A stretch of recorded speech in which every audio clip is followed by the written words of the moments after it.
Hey guys, it was good Triple J boxing. So just watched the Joshua versus Dubois fight. Now I never had time and I didn't make a prediction video before the fight. So some of you maybe will be like, "Oh, you're just saying that after the fact." But let me give my opinion on going into the fight, my truthful opinion even before seeing the fight, how I thought it would go and my prediction. So I didn't have a prediction really, in the sense that I was thinking about putting money down on Dubois because I thought obviously it would be a better payout. He was the underdog, and I thought he had a good chance, not just because his skill set and he's a good fighter, but it's heavyweight division as well. So anything can happen with one shot. And that's the reason actually that I didn't want to put money on him as well, because the fact that I knew the heavyweight division, anything can happen with one punch. That's why I didn't want to put money on him. And that's why Joshua, I thought, could win as well. So essentially, yeah, I didn't put money down because I wasn't for sure confident who was going to win 100%, because I thought it actually was a 50-50 fight in my opinion. And see, if this fight was happening at a lower weight class, I probably would have put money down on Dubois. But the fact that it's heavyweight, it's just it's harder to put money down when one shot can change it all. You know what I mean? But okay, so this is my opinion on it, guys. I don't know why people are shocked by this and they're surprised. It makes no sense to me. It's just like when Ryan Garcia beat Devin Haney. I don't know why people are shocked by it. Like, it's not surprising when you watch boxing and you know boxing. You knew Daniel Dubois had a chance. Now, the only thing you could really say is, okay, he lost to Usyk, which is the best guy, him and Fury. And arguably, he might have won that fight with that body shot if it wasn't called a low blow. We'll put that out there. But I think people were worried about when his eye socket got broken against Joe Joyce. They thought that he was a quitter. But you guys never had your eye socket broken, so you wouldn't know how that feels. But that's going into it. I think people were thinking, some people were thinking that. But when I was looking at it and I seen the way Daniel Dubois, the way he's been performing in his fights, to me, he looked like a super strong guy. Like when I seen him against Joyce and I seen him against Usyk, I'm like, this guy is powerful. Like this guy got raw power, and he had good skills as well. And then see, the other thing I was looking at when I was analyzing this fight is when you look at Joshua, who has he beat lately? When you actually go, like, let's just go to his box rec right now, because I know his last fight was against Francis Ngannou, right? So when you look at that fight, everyone's like, "Oh, this is the best he's ever looked." But look at the competition, guys. He fought Francis Ngannou, which isn't even a boxer, and he got huge credit for it for some reason. And then you look at the fight before, it was Otto Wallin, and the fight before was Robert Helenius, and then the fight before that was Franklin Jr. So these guys are good fighters, but they're not top-level guys either. None of these. And if you actually look at, ever since that second Usyk loss, I mean, he fought Robert Helenius, Otto Wallin, and then he stepped down to Francis Ngannou, so he went down in competition, and then he went to the highest level in Daniel Dubois. Like, because Daniel Dubois is better than all those guys I just mentioned since Usyk. So it was giving the facade, guys.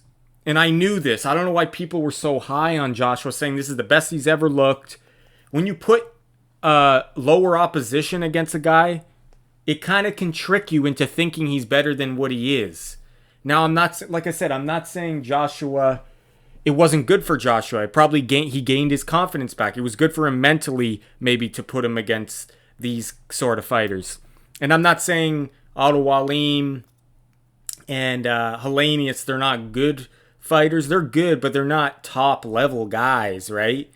And I feel like, and then Francis Ngannou, obviously, he's not even a boxer. So when you put all these things together, in my head, I was thinking he's being overrated right now, Anthony Joshua. How much has he really improved since the knockout of Andy Ruiz? Because in the Andy Ruiz rematch, he fought scared and he won decision. Andy Ruiz came in like a milk bag. And then he fought Usyk. He got hurt a couple times in the first one, I remember. But in the second one, he did better. He boxed pretty well.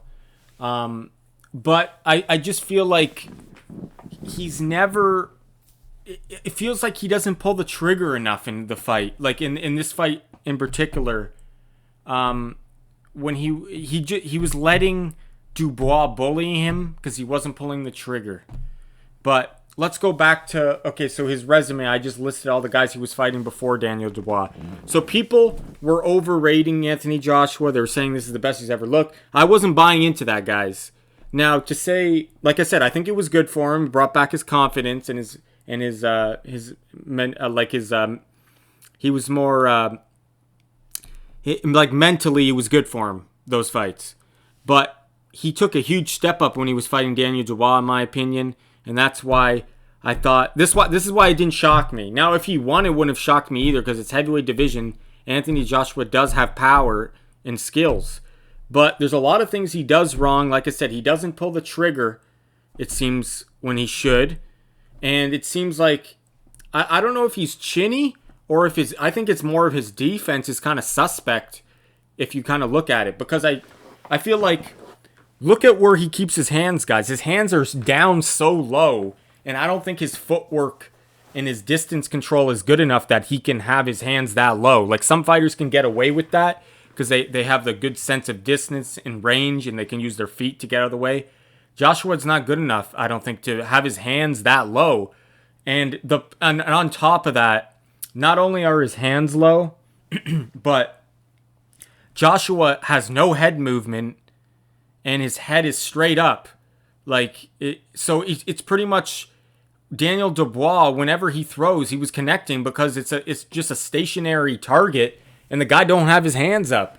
So when you you just have to time the guy. So, and that's what the knockout was. The knockout was a beautiful short right hand that didn't even look like he fully extended on it. It didn't even look like that powerful of a shot, but it was just a short right hand, landed right on the chin. And Dubois didn't even have to calculate or analyze where his head was going to be, because Anthony Joshua's head is always right on the center. He don't move it, and his hands aren't up. So you just have to wait for Joshua to throw his combination or throw in between, and you know you're going to hit the target because he's not moving his head at all. So, and that's why when I go back to when we just watched Canelo versus Berlanga, I'll bring up something that Canelo does very well. Canelo's upper body movement is very good, and if you notice when Canelo would get hit with flush shots, even by Triple G, he would kind of roll with the shot. Whereas Joshua, his head is just right there, straight up, ready to be hit with his hands down. So it was just, I think his lack of defense, I wouldn't call him chinny or anything. I think it's lack of defense, to be honest. But that's what went wrong with him in the fight. But like I said, going into the fight, that was my opinion on it. I thought Daniel Dubois had a strong chance because when I seen him fight Usyk and Joyce and others, he just looked like a really powerful guy. And he was young, he was hungry, he was on the up and up. Obviously, he got that, and then he got the win over Filip Hrgovic. That was another one. He looked good in it. He just looked like a solid guy, and I knew he had a chance.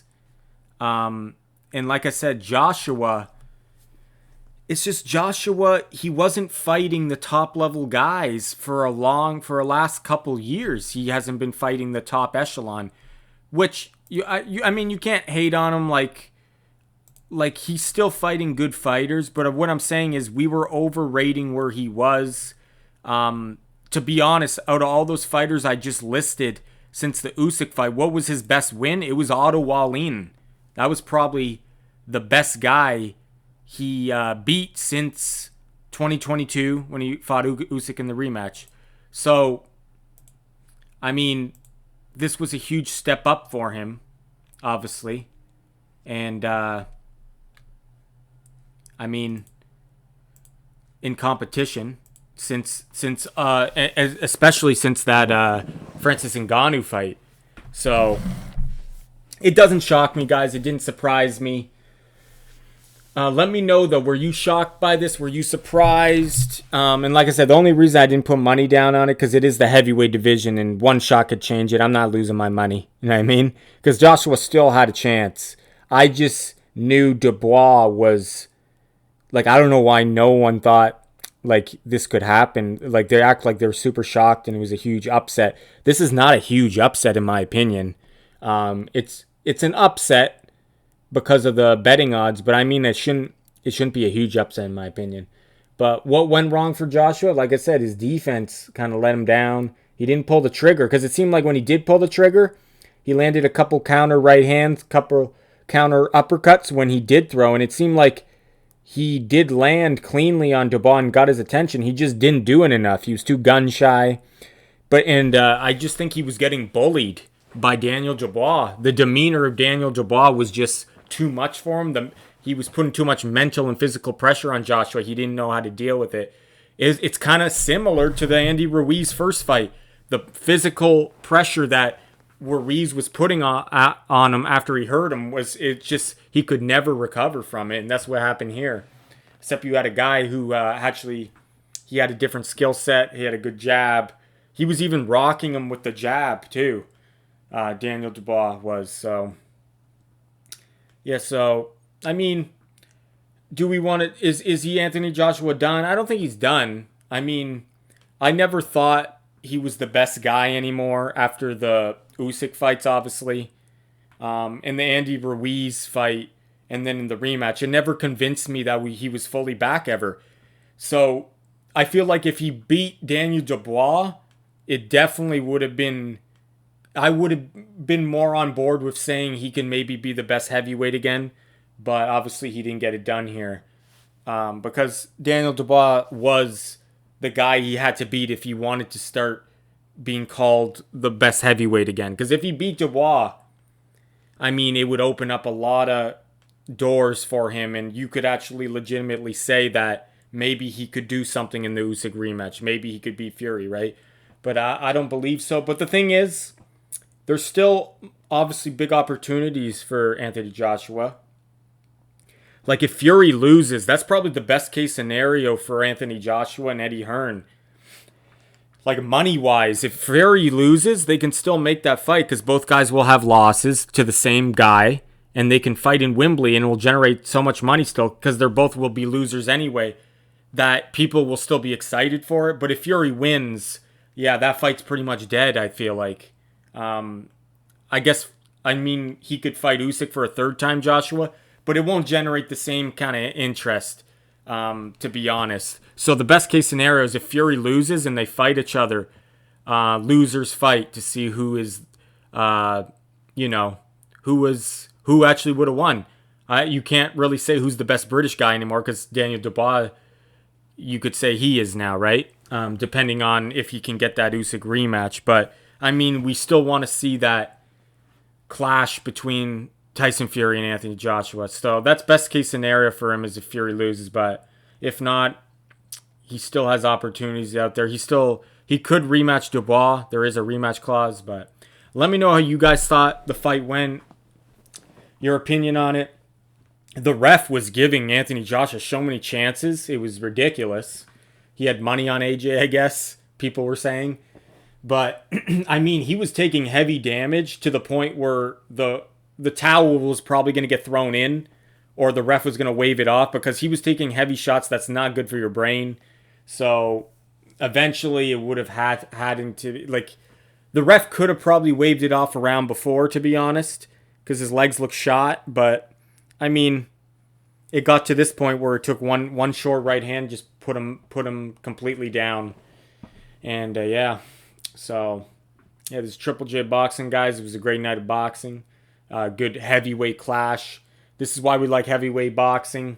You get real fights, and you get fights where you don't know who's going to win. So, yeah, thanks for watching. Take care, guys.